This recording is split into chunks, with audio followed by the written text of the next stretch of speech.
E aí pessoal, tudo bem? Sejam bem-vindos ao canal. Hoje a gente vai mergulhar em uma das histórias mais famosas da humanidade, a Torre de Babel. Será que foi só um mito para explicar a diversidade de idiomas?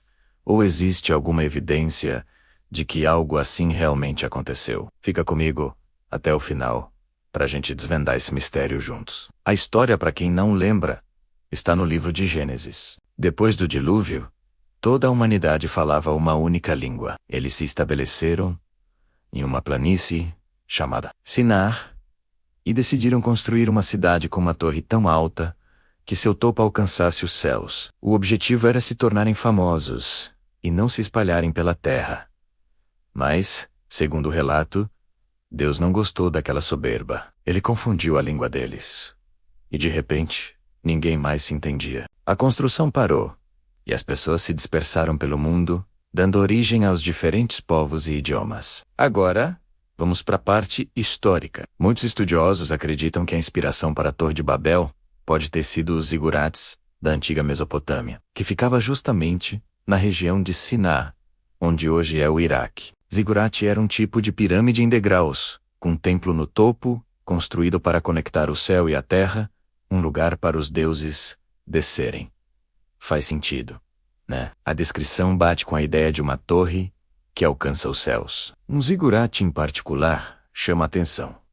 O Etemenanque, que ficava na cidade da Babilônia. O nome Etemenanque significa a casa do fundamento do céu e da terra. Ele era dedicado ao deus Marduk e era gigantesco. Alguns historiadores, como o grego Heródoto, descreveram essa estrutura como algo monumental, com vários andares e uma altura impressionante. O Etemenanque foi destruído e reconstruído várias vezes ao longo dos séculos. Quando os hebreus foram exilados na Babilônia, por volta do século VI a.C., eles devem ter visto essa torre imponente, talvez até em ruínas, e isso pode ter inspirado a história que conhecemos. A Babilônia era uma cidade multicultural, cheia de gente de todos os cantos do império, falando uma variedade enorme de línguas.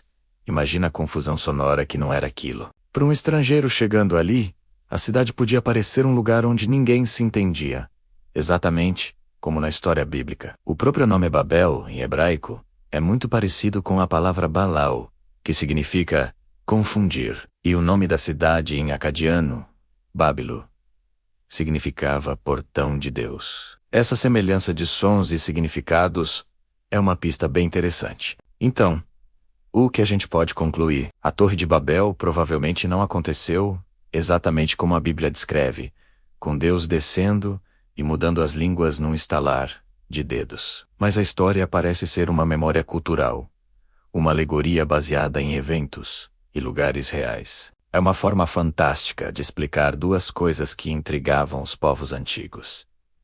Primeiro, por que existem tantos idiomas diferentes no mundo? E segundo, um aviso moral sobre a arrogância humana de querer se igualar a Deus. A história da Torre de Babel une a grandiosidade das construções da Mesopotâmia, como o Zigurat Etemenanque, com a realidade de uma cidade cosmopolita e barulhenta, como a Babilônia. Ela é um exemplo perfeito de como um evento histórico pode ser transformado em um mito poderoso que atravessa milênios, nos ensinando lições sobre humildade e diversidade até hoje. E você?